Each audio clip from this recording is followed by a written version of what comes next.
everyone, thank you for watching my videos. Today I want to talk about what I believe to be one of the biggest problems for electric guitar, especially when it comes to trying to play fast. And to me, this is a problem that's causing many people to quit guitar. Imagine right now you're trying to learn to play a guitar solo. Maybe it could be Master of Puppets or Hotel California or Sweet Child of Mine. And there are usually very fast guitar parts in this solo. And when you find this very difficult guitar part, what you would do is you would slow down the guitar part to maybe 25% speed.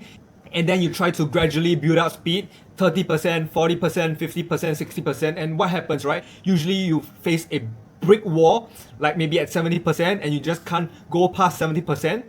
Have you ever experienced that?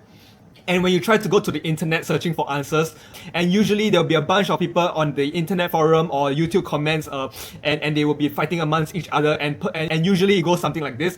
Person A will say, oh, you know, the way to build up speed is by using the metronome. You know, you have to go start slow first, 20% speed, and then gradually build up to 30, 40, 50, and eventually you'll get 100. But what they don't tell you is that many people have actually tried this method, but you know, they just get stuck at a certain point. And then you have person B saying that, oh no, you can't build up speed by playing something slow. You can't learn how to run by walking. So in order for you to learn how to play fast, you actually need to just go for it. You know, you just need to do that, right? And yes, it will be sloppy at the start, but at least now you know what it feels like to play fast, and later on you can go back and tidy up and make it clean, right? Now what I'm going to tell you is going to completely blow your mind, and it's going to completely change how you view this discussion, okay? Now what if I tell you that both of them are correct? Okay, the reason why they are disagreeing with one another is simply because both of their account, both of their story is incomplete, right? It's not the full story. And that is when I give you my account of what I think is happening. And when I hope that after sharing my account, everybody will stop fighting with one another, you know. Oh, speed takes time, you need to start slow before you can go fast. Oh no, you can't learn how to run by walking. You need to run. Right? Imagine there's another story that completely dissolves all this stupid bickering and disagreement, and this account satisfies both camp of the problem. Alright, so now you must be wondering, okay, what is this third account that will apparently, you know, stop everybody from bickering and arguing? And okay, so the best way to understand my story is through an analogy. Okay, so I want you to imagine that right now, you know, in your country the weather is very hot, and then you have a AC unit at your house, but unfortunately the AC unit is broken, it's leaking, right? It's leaking water.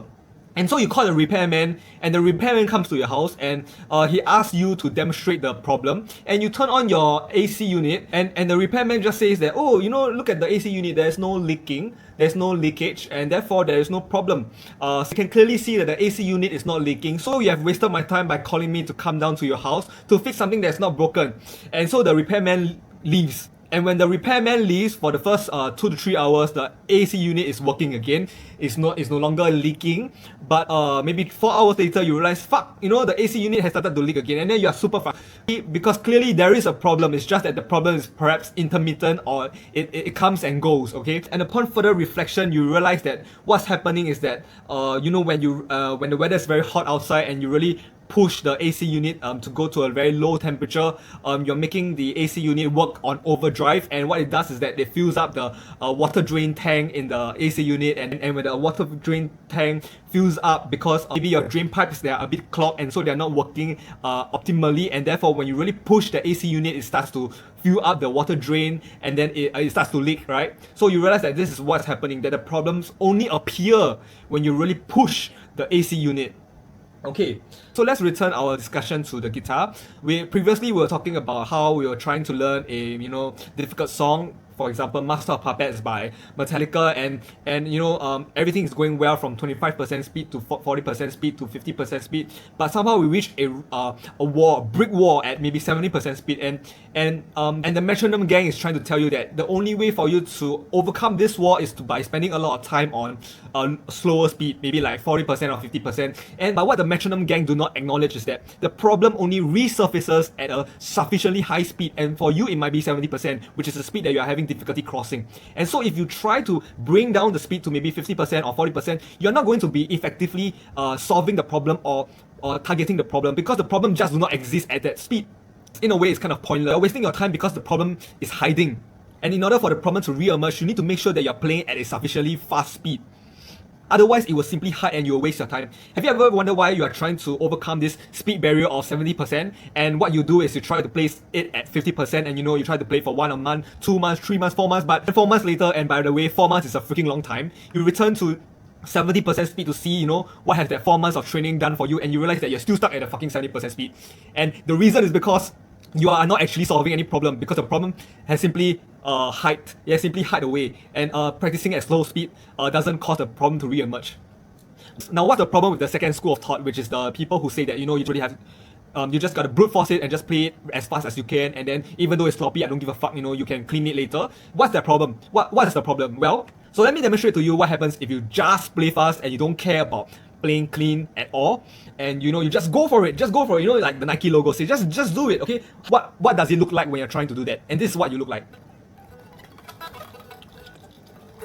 Okay, you look like that, and it looks fucking silly, right? It looks fucking silly. And I want you to look past that silliness and to consider what's happening inside your brain.